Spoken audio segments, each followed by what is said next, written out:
Welcome to the Memorial Weekend edition of the Sunday Power Chat. My name is Takiyah Geddes. This is Nancy Lewis Hill. Together, we come to you each week, 6:30 p.m. Sundays, Eastern Time, to bring to you real conversations about things that help to elevate our lives, ways to navigate life from a more spiritual perspective, and one that addresses our whole selves as entire beings, eternal and with purpose. And so we also are the facilitators of the Kinetic Life Revolution.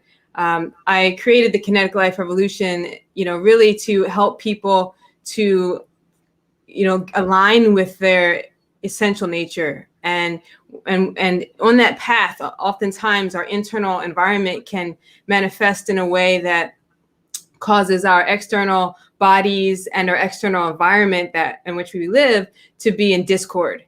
And so we help people navigate that path, whether it's to release body weight that's disserving, or if it's to release emotional or spiritual weight that's disserving, so they can realign and really connect to the truth of who they are. And so that's what we do. And this week, we wanted to talk to you about presence. What I know for sure is that we perpetuate our own suffering by really focusing on the future as a way of life and seeking fulfillment in the future.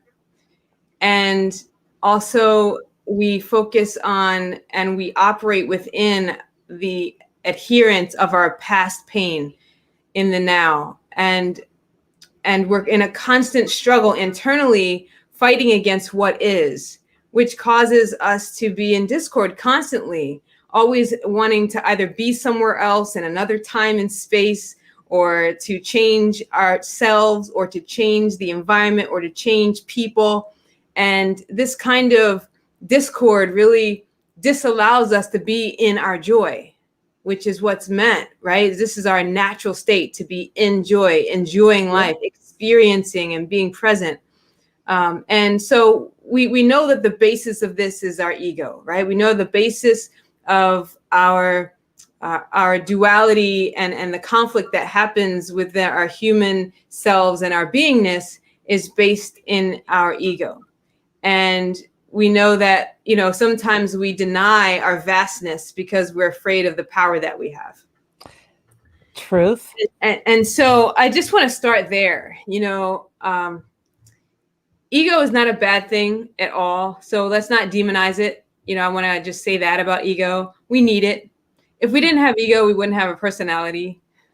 People wouldn't have any idea what to expect. They wouldn't have any idea how to know who we are as a person and have the core of us be repeated, in a way that lets us be known in our humanness.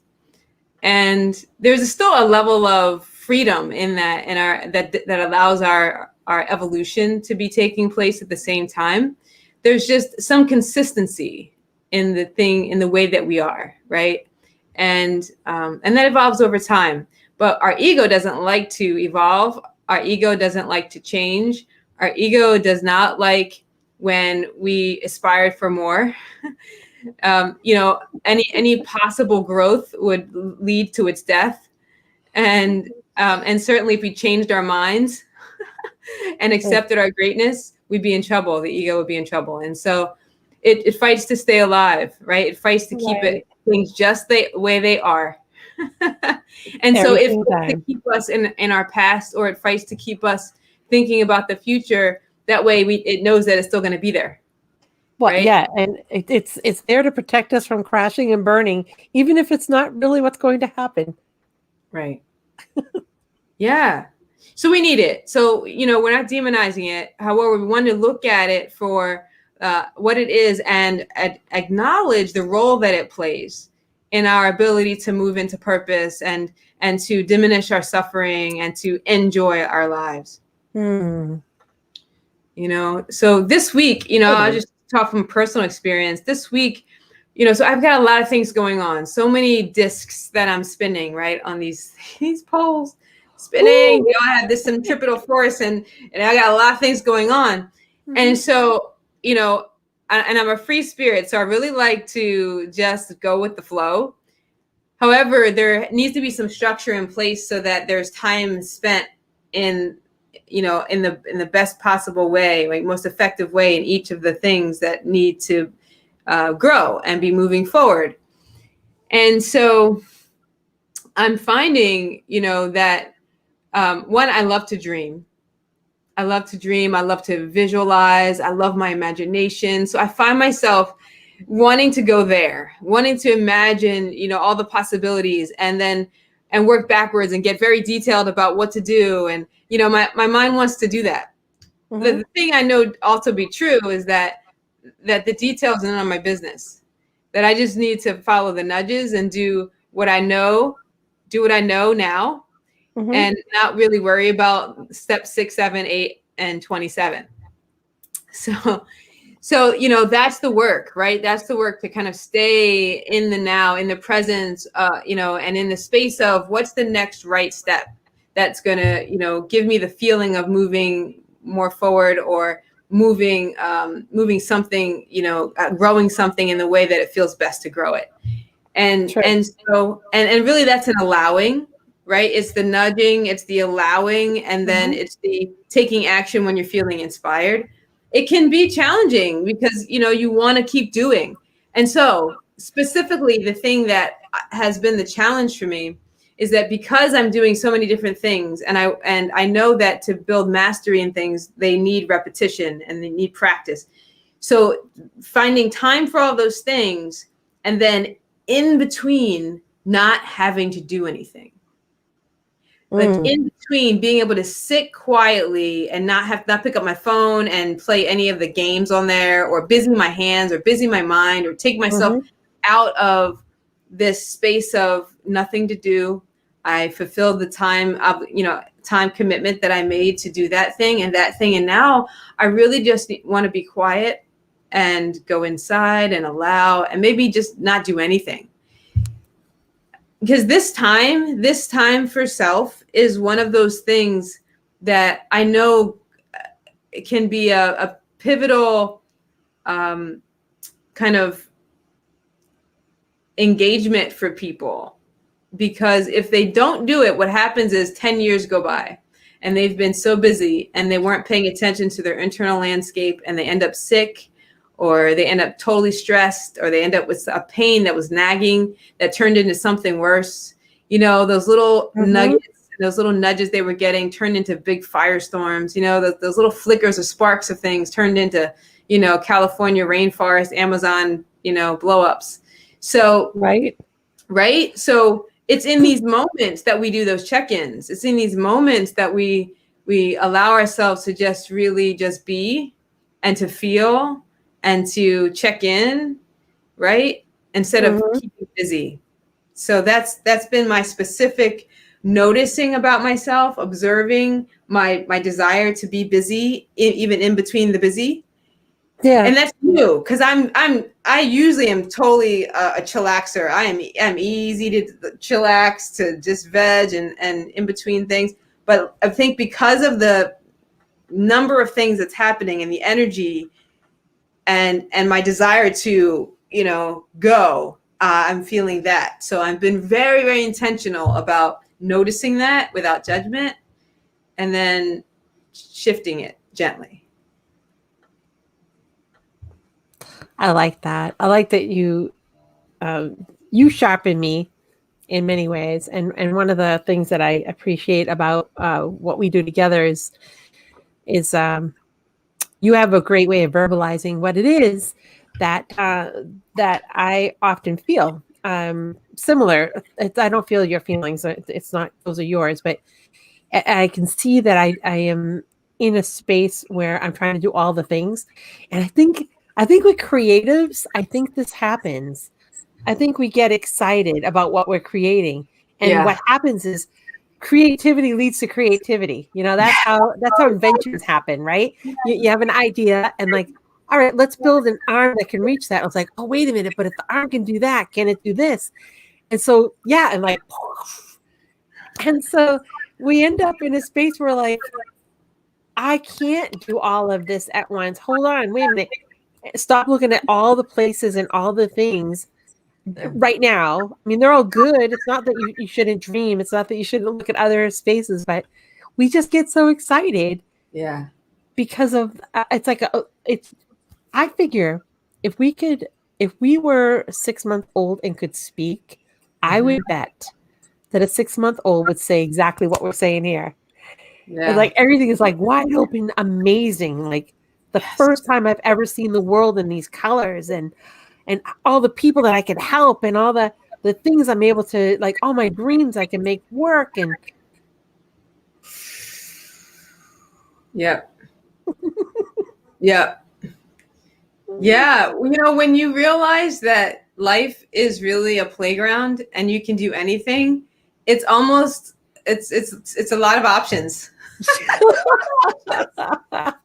It's a lot.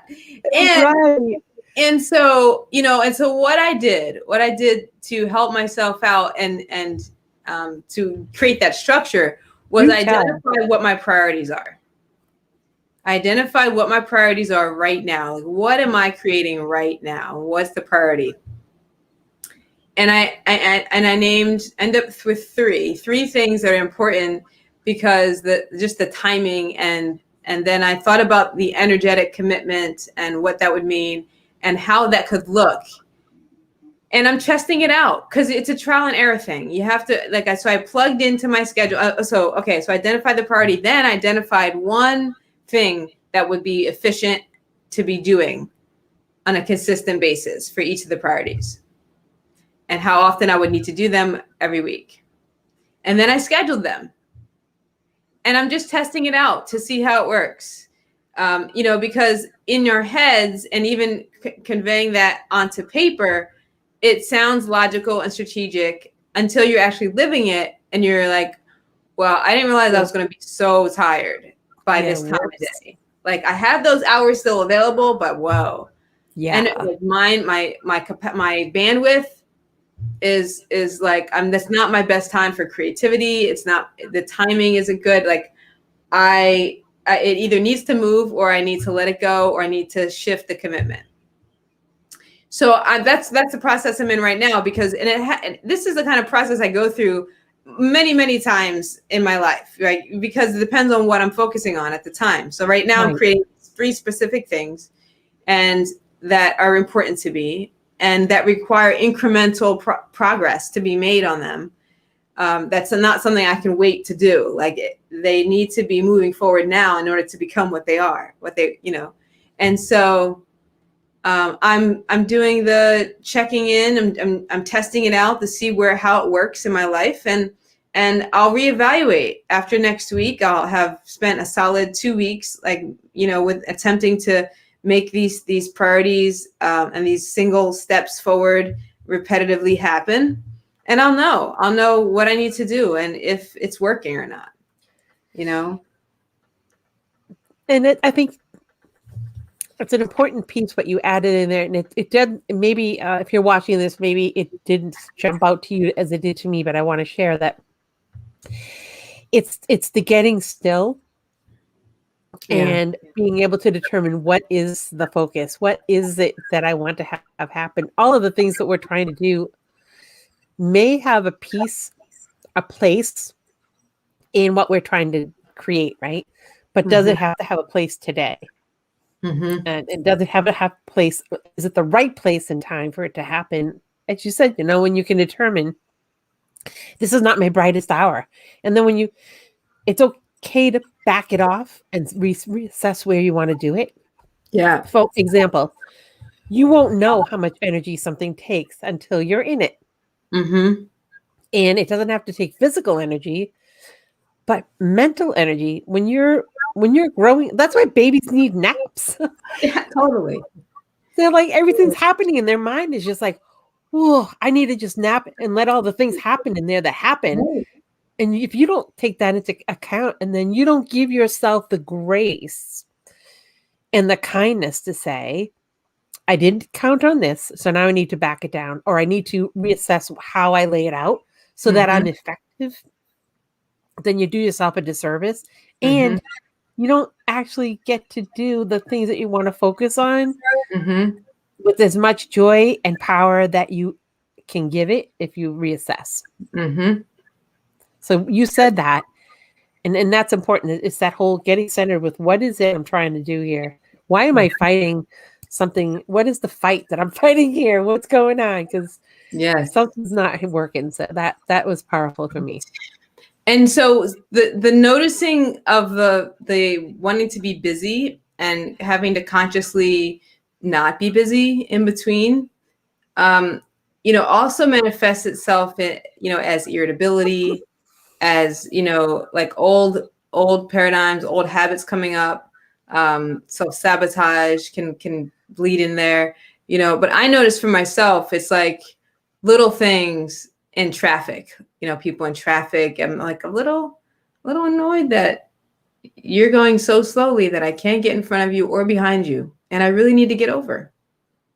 Like, and Like, is that really a big thing? But like it is right now. Like, why? It's like, you know what? I need you to just remove yourself from the road because you're impeding my progress. Like right now, obviously, that I'm annoyed. And I'm like, oh, I'm seeing myself be annoyed. I'm like, oh, okay. Oh, Yeah, got it. Got yeah. it. I'm operating at a bit of a higher stress level, and little things are bothering me that would normally be like, psh, psh. No big deal. And really, or even a game. Like sometimes I think it's funny. It's like leapfrog. Like some people are going slow and that's their way, and some people are going fast. And so I'm like, all right, like double dutch. Like, all right, I'm gonna get in there. Ready? Yeah. Like I made a game of it, and it's even fun. It's like the total opposite of being annoyed. You know what I mean? So, so I know I'm far from that in those moments, and I observe myself observing myself doing it. And I'm like, yes. all right. So that to me, because it's not about them. It's never about anyone else. It's about how we're reacting to what people are doing instead of responding in a way that is from our center. And so I recognize my own mind, judging the person. And then that tells me that there needs to be a shift in something energetically for me, how like whatever is causing the level of stress or the kind of perspective that I have right now about this person being in the way. Like, what is that about? I was just going to say that. That's my favorite line. What is this about? How am I impeding my own progress? How am I in my own way? How are there things I'm putting in my way that I want to shift, right? And so maybe it's too many things on my schedule. Maybe it's just internal pressure to want to be doing better at something, whatever it is. I go inside and I look at that, and then that can shift easily. Those are the little signs. It's when you're not coming from your heart space, with it's not a loving, joyful place, then there's some other emotion going on. It's okay to feel it, but now like investigate, like what's that about? Why am I being knocked off my center? Why am I not able to enjoy this moment now? Yeah. Why is this a big deal? What's going on? And sometimes I think you get better at looking at that. I think initially we might want to dig too far back into like, where does this come from? Rather than just like, what is that? It's a real surface thing that should open up the door to it should open the window, I should say, into what you need to see. It's just like, what is that? And I'm in a space of moving right now, right? So all the things that I have to purge from our home. Do I need this? Why did I have this? Is this important to me? And then there's certain things that have, and I know they're not important, like they're not crucial to my existence, but I have a problem with letting go of it, or I get irritated because it's being let go. I'm like, oh, and then I have to stop and go, what's that about? Like, what is that? What was that? Right. So it is that same thing that just asking yourself, what was that about? And then maybe the answer doesn't come at that minute, but the fact that you ask it lets it sit back there so that it comes to you when you least expect it. Like it'll just be like, oh. And that's the thing. That's perfect. As soon as you look at a thing, it changes. As soon as you give attention to something, it begins to shift. So having an awareness, you shed light on something that's dark, it is no longer dark. Like there's light on it, So there isn't a need to go into the big long story about it. Right. Just need to be aware of it. Right. 100%. I think I had mentioned that to someone before, and they said, "Oh, they were trying to dig in," and when we were talking about it, and that's exactly why I brought it up, because it was trying to dig into. Well, maybe it was something my parents are like, "No, don't even go there. Don't dig so deep. Just like, what was that about? Like, is that what stirred up?" And what are you really angry about? What are you really frustrated about? What's real?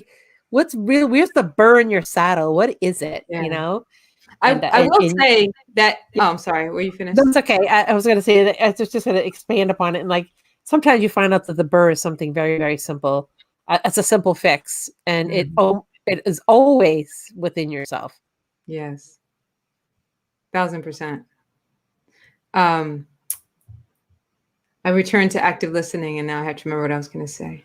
I think it was something you said.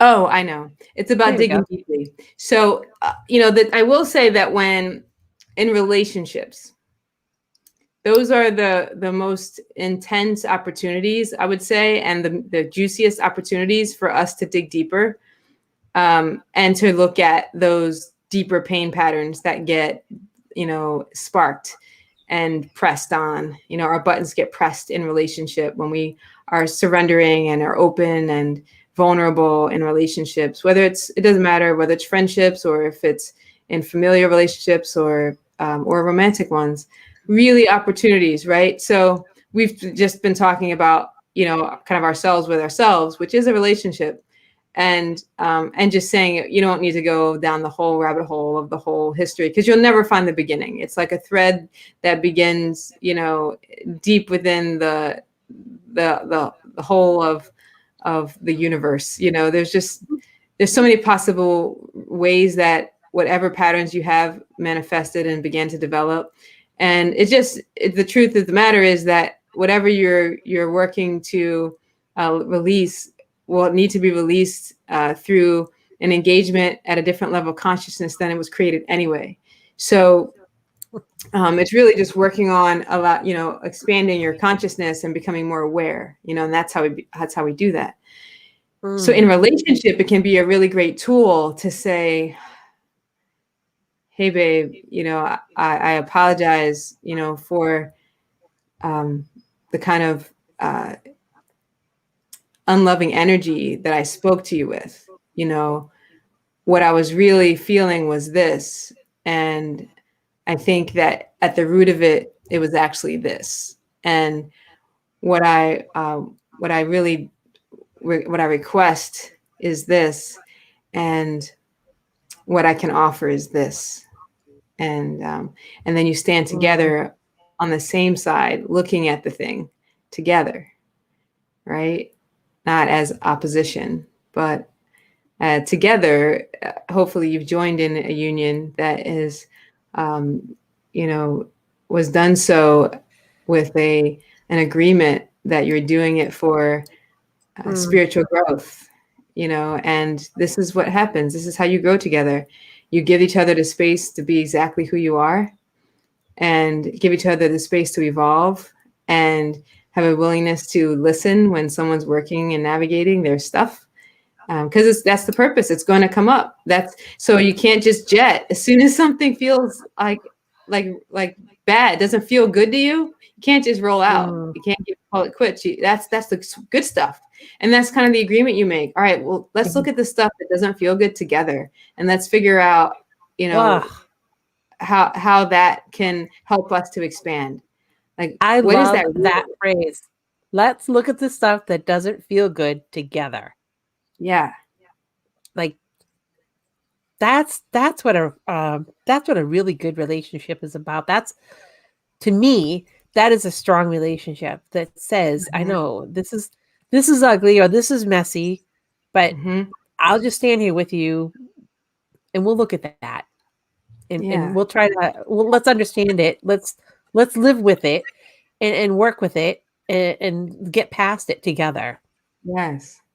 Because when we got into the thing, we knew that it wasn't going to be all pretty and Let's hope roses. so. That's kind of the Let's hope point. we do that. If it was just all roses and pretty, like what are we doing?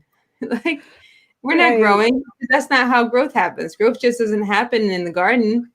Like, you know what I mean? It goes up the wall and the ivy and it wraps around poles and it digs roots and goes under fences. You know what I mean? Like, So stuff true. happens. This is this is life. It. Yeah. You know? Yeah. So good. Yeah. I just love that phrase. Yeah. So look at the stuff that we do, just ugly to look at together. It's messy. It's painful. But we're together, so it's not as painful because you're not alone, and you don't have to deal with this by yourself. And maybe you don't have that support at home. Maybe that your partner isn't that person, but all is not lost that you cannot build that in. It may be unfamiliar to the person you're with, or just I guess unfamiliar is the best word, right? If they're unfamiliar with this, it's gonna feel like something's weird. Like, this is so weird. You never talk this way. But if you can work with somebody to help you build up to that confidence level where you can speak this way to other people, then reach out to us, because there's so much joy in a relationship where you can feel comfortable telling somebody that, those things, like, hey, I'm so sorry that I reacted like I did. I don't know why I did. It was something with me, and I'd like to make that stop. And I don't like it. It's ugly. And can we do this together? Yes. How refreshing is that, rather than to each one go to your own rooms and be upset and not talk? Right. You know? Yeah. No, this is a soul union. It's our communion will move us both closer to remembering the truth of who we are, and that is in a oneness with all that is. Yeah. And so that's what we want. We want to be, exploring and experimenting and evolving, and we're going to have these awesome moments of growth and opportunity. Every challenge that we feel is an opportunity for us to expand more and grow in our intimacy, right. Allowing me to see further into me and allowing you to see further into me. Right. I like that. Yeah. Yeah. That's special. It is. It is. And that can happen in not just our romantic relationships, although, like, I think that's the purpose of romantic relationships, but I think it's a purpose of all relating. All relating is meant to expand us. And so, that's what part of what we do in kinetic life is to begin to honor our truth, to speak our truth plainly and clearly, with unapologetically, to have, and cultivate compassion for ourselves, to cultivate true and abiding love for ourselves, so that we can speak from these places of power.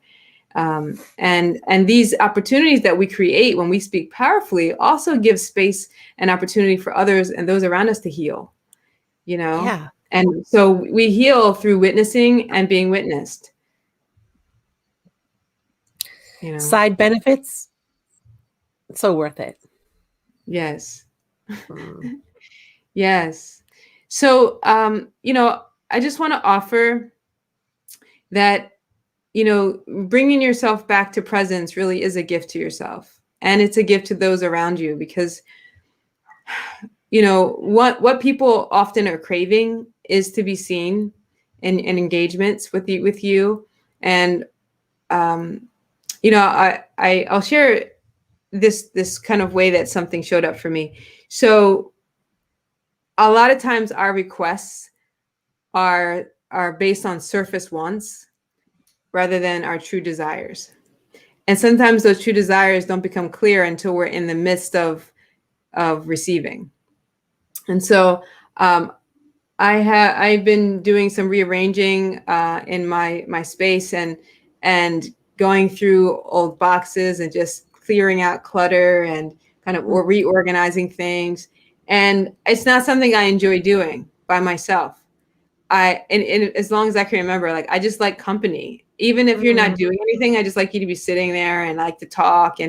And And so I asked my friend to come and join me, and she actually offered to actually help me. So I get a box, she gets a box, and we actually sit and talk about life for a long time, and then we start going through the boxes for a little bit.